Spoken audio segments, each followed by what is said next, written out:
নিজস্ব তহবিল করতে বিশেষ উদ্যোগ গ্রহণ করল পূর্ব মেদিনীপুর জেলার মহিষাদল ব্লকের নাটশাল ১ নম্বর গ্রাম পঞ্চায়েত।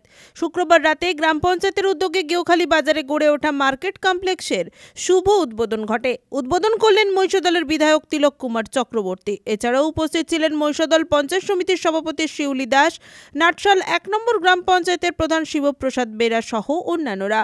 ১৪,২৫,০০০ টাকা ব্যয়ে মার্কেট কমপ্লেক্সে ৫টি স্টল নির্মাণ করা হয়। সেগুলি স্থানীয় ব্যবসায়ীদের ভাড়ায় দেওয়া হয়, যার মাসিক আয় ৬,০৩১ টাকা। এই দিন বিধায়ক তিলক কুমার চক্রবর্তী জানিয়েছেন, কালী পুজো উদ্বোধন এখনো অপেক্ষা করছে, তাই আমাকে চলে যেতে হবে। ৭:৩০ প্রথম কালী পুজো উদ্বোধন করার টাইম, ইতিমধ্যে ৭:৪১। এখান থেকে মহিষাদল যেতে মিনিমাম ১৫ মিনিট লাগবে। ওখান থেকে আজরা এবং তারপরে চাপি। তাই বেশি বক্তব্য বলার ইচ্ছে থাকলেও বেশি বক্তব্য রাখবো না।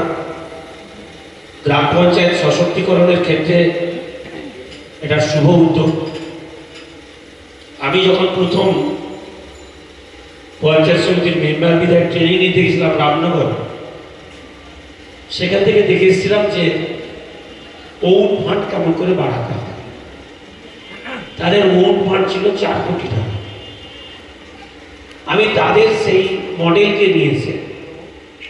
আপনি জানেন যে পঞ্চায়েত সমিতির প্রচুর প্রচুর পে টয়লেট এবং আমরা মার্কেট কমপ্লেক্স করেছি। শিনবামুর থেকে আরম্ভ করে হসপিটাল চত্বরে প্রচুর স্টল করেছি। প্রায় ১০০-এরও বেশি আমার পঞ্চায়েত সমিতির স্টল, যেটা প্রতি মাসে রেট দিতে হবে। অর্থাৎ সরকার টাকা না দিলেও আমরা একদম মুখ তুলে পড়বো। হয়তো কাজ করতে অসুবিধা হবে, কিন্তু পঞ্চায়েত সমিতি চলবে না, এটা পঞ্চায়েত সমিতি চলবে, সেখানে ব্যবস্থা করা হয়েছে। আস্তে আস্তে সেটা দেখতে দেখতে বিভিন্ন গ্রাম পঞ্চায়েত অনুসরণ করছে। এটা আমার কাছে সাধুবাদ যে আমাদের যে দেখানো পথে বিভিন্ন গ্রাম পঞ্চায়েত মনে করেছে যে তাদের ওন ফান্ড বাড়াতে হবে। এখন সমস্ত বাংলার নেত্রী জননেত্রী মমতা বন্দ্যোপাধ্যায় অনলাইনে, বিরোধীরা নিন্দা করবে, উৎসাহ করবে, ট্রেড লাইসেন্স অনলাইনে, ঘরের লাইসেন্স, ঘরের পারমিশন অনলাইনে, অর্থাৎ সবকিছু অনলাইনে। ১ লাখ টাকার উপরে ইটেন্ডার, অর্থাৎ শুধু কাটমানি আর এইসব অপপ্রচার করে কিছু লাভ হয় না।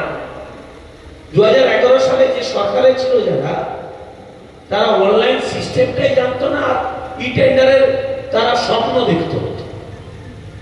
কিন্তু মমতা বন্দ্যোপাধ্যায় সরকার একটা রেসিডেন্সিয়াল সার্টিফিকেট আপনি অনলাইনে আবেদন করলেই পাবেন, একটা ইনকাম সার্টিফিকেট আপনি অনলাইনে আবেদন করলেই পাবেন, একটা ঘরের পারমিশন অনলাইনে আবেদন করলে পাবেন, একটা কাস্ট সার্টিফিকেট অনলাইনে আবেদন করলেই পাবেন। অর্থাৎ এই যে এভরিথিং, সমস্ত কিছু অনলাইনে পাওয়া যায়, এটা মমতা বন্দ্যোপাধ্যায় ছাড়া কারো পক্ষে সম্ভব হতো না।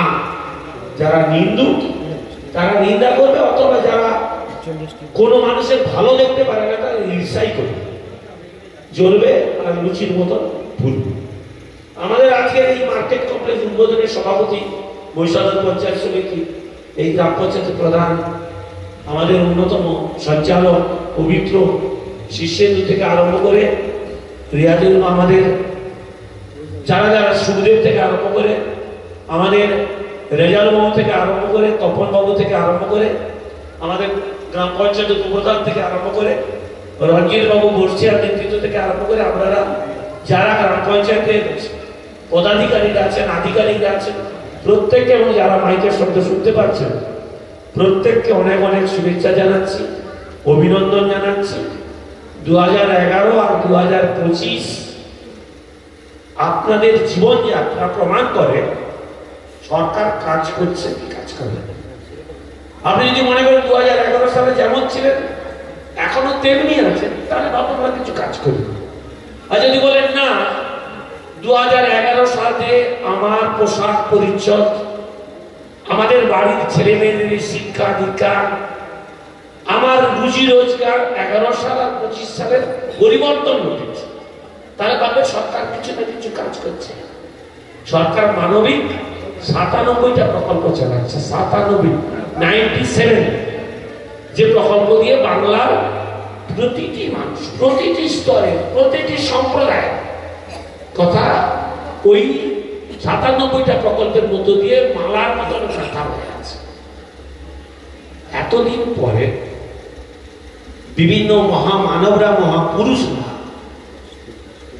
যে স্বপ্ন দেখে ভারতবর্ষের স্বাধীনতা নিয়ে এসেছিল, এতদিন পরে আমাদের বাংলার মুখ্যমন্ত্রী মমতা বন্দ্যোপাধ্যায়কে লন্ডনের পথে গান্ধীজির পা ধরে বলতে যে বাপুজি সংবিধান বড় বিপন্ন, রক্ষা করো, তুমি আশীষ দাও, তুমি শক্তি দাও, ভারতবর্ষের সংবিধানে যাতে কেউ বা কারা আঘাত করতে না পারে। এখন আমাদের বড় প্রশ্ন ওঠে, সবসময় হিন্দু, মুসলিম, জৈন, খ্রিস্টান, শিখ, পাঞ্জাবের মধ্যে বিভাজন ঘটানোর জন্য একটা চক্র চালিয়ে যাচ্ছে। রেজাউল বাবু বসে আছেন, আমি বসে আছি। আমি এত বড় হলাম, কোনোদিনই আমাদের মনে হয়নি যে রেজাউলের সঙ্গে মারপিট করবো। রেজাউল বাবু এক পংক্তিতে বসবে না, এটা মনের মধ্যে কোনোদিন আসেনি। আজকে কোনো মানুষের এদেরকে আপনাদের ঠিক করতে হবে, শুধু বলার জন্য বলার নয়, করার জন্য করা নয়, আপনাদের ঠিক করতে হবে সত্যি কি ওদের জনপ্রতিনিধি হওয়ার যোগ্যতা নেই, ওরা জনপ্রতিনিধি হতে পারবে না। বলছে বিধানসভায় বিজেপি সরকার বলছে, বিজেপির বিরোধী দলনেতা বলছে যে মুসলিম কোন বিধানসভায় ঢোকার সুযোগ দেবে। তাহলে গ্রাম পঞ্চায়েতেও না, পঞ্চায়েত সমিতিতেও না, জেলা পরিষদেও না। এই কি বাংলা? এটা বাংলার সংস্কৃতি, এটাই ভারতবর্ষের সংস্কৃতি। তাই বলছি সংবিধান বিপন্ন। গতকাল টিভিতে দেখাচ্ছে কি মা কালীর সংঘ পাঁশকুড়া, তার নিয়মাবলীতে 10 নম্বরে লেখা আছে মুসলিম কোন ছেলে খেলায় অংশগ্রহণ করতে পারবে না, ফুটবল প্রতিযোগিতা।